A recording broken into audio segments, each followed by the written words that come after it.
अस्सलामुअलैकुम। आज हम बात करेंगे ऑटिज़म स्पेक्ट्रम डिसऑर्डर के बारे में। ये डिसऑर्डर ज़्यादातर बच्चों में पाया जाता है। इस डिसऑर्डर की डेफिनेशन क्या है, इसके सिम्टम्स क्या हैं, इसके कॉजेज़ और इसका ट्रीटमेंट आज मैं इस वीडियो में डिस्कस करने वाली हूँ। सबसे पहले ऑटिज़म स्पेक्ट्रम डिसऑर्डर एक न्यूरोलॉजिकल और डेवलपमेंटल डिसऑर्डर है। ये किस तरह इफ़ेक्ट करता है लोगों को? जिस तरीके से लोग बात करते हैं, उनकी बातचीत को इफ़ेक्ट करता है, उनकी लर्निंग एबिलिटीज़ को इफ़ेक्ट करता है, उनके बिहेवियर को इफ़ेक्ट करता है।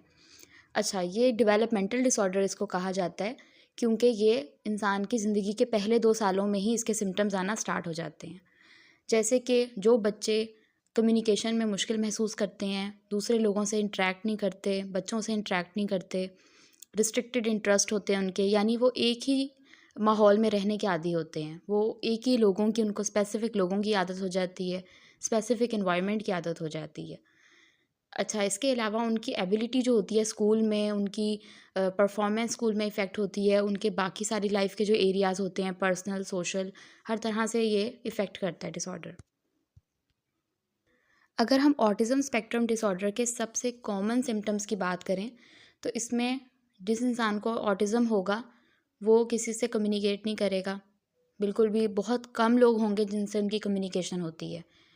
बहुत ज़्यादा आई कांटेक्ट मेंटेन नहीं करते। ऐसा भी होता है कि ऑटिज़म स्पेक्ट्रम डिसऑर्डर के साथ जो बच्चे होते हैं, वो आई कांटेक्ट करते ही नहीं हैं। वो आँखों में आँखें डाल के देख ही नहीं सकते किसी की भी।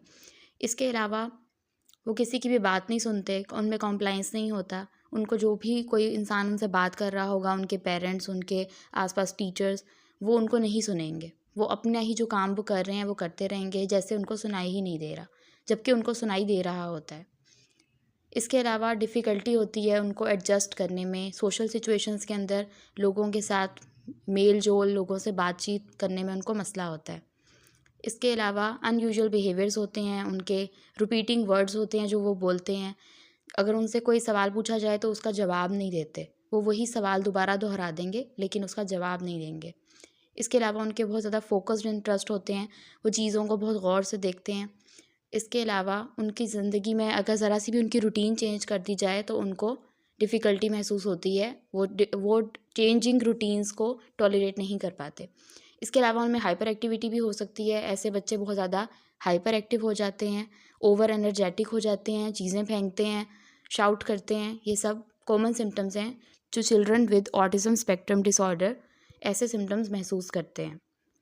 अगर हम ऑटिज़म स्पेक्ट्रम डिसऑर्डर के कॉजेज़ की बात करें कि ये क्यों होता है, तो जेनेटिक फैक्टर्स में ये आ जाएगा कि इंसान की फैमिली हिस्ट्री में अगर कोई एएसडी का परी पेशेंट रह चुका हो, तो फिर ये डिसऑर्डर हो सकता है। इसके अलावा ड्यूरिंग प्रेगनेंसी इस तरह की कोई मेडिसिन्स लेना या ऐसी कॉम्प्लिकेशंस हुई हों प्रेगनेंसी के दौरान, तो फिर भी ये डिसऑर्डर हो सकता है। इसके अलावा न्यूरोलॉजिकल डिफरेंसेस, ब्रेन के अंदर कोई एक्टिविटी जो नॉर्मल नहीं चल रही, या फिर ब्रेन के सेल्स जो हैं उनमें अबनॉर्मैलिटी है, तो भी ये डिसऑर्डर हो सकता है। इसके अलावा एनवायरमेंटल फैक्टर में ये भी हो सकता है कि बहुत ज़्यादा एक्सपोजर टू पॉल्यूटेंट्स और केमिकल्स, अर्ली डेवलपमेंट जब बच्चे की हो रही होती है तो उसका बहुत ज़्यादा इन्वायरमेंट इस तरह का हो, तो फिर भी ये डिसऑर्डर हो सकता है। इसके अलावा ट्रीटमेंट की अगर हम एएसडी की बात करें, तो इसके ट्रीटमेंट में पॉजिटिव रेनफोर्समेंट आ जाएगी, जिसमें हम बच्चे को उसकी फ़ेवरेट एक्टिविटीज़ करवाते हैं, उसके रेनफोर्सेस आइडेंटिफाई करते हैं कि उसको क्या चीज़ जो है वो खुशी देती है, उसको क्या चीज़ सेटिस्फाई करती है, तो फिर हम उसको रेनफोर्सेस को यूज़ करते हुए उस पे बच्चे का बिहेवियर नॉर्मल करवाते हैं। इसके अलावा कम्युनिकेशन टूल्स, पीईसीएस जैसी एक टेक्निक्स होती हैं जिसके थ्रू हम ऐसे बच्चों से कम्युनिकेट कर सकते हैं जो एएसडी के साथ हैं। और कम्युनिकेशन करने में क्योंकि ये बच्चे बिल्कुल भी इंटरेस्टेड नहीं होते, तो इनको इंटरेस्टेड बनाया जा सकता है। सोशल स्टोरीज़ के थ्रू इनकी स्पीच इम्प्रूव की जा सकती है, इनसे बातचीत की जा सकती है, इनका ट्रस्ट जीता जा सकता है। ट्रीटमेंट की अगर हम बात करें, इसके अलावा social skills practice, parent training, emotional regulation, different किस्म की थेरेपीज़ हैं जो कि इनको प्रोवाइड की जाती हैं ताकि इनके सिम्टम्स कंट्रोल किए जा सके, इनकी सोशल इंटरेक्शंस मेंटेन की जा सके, इनके साथ कम्युनिकेट किया जा सके, पता लगाया जा सके कि ये क्या महसूस करते हैं और किस तरह अपनी कंडीशन को मैनेज कर सकते हैं।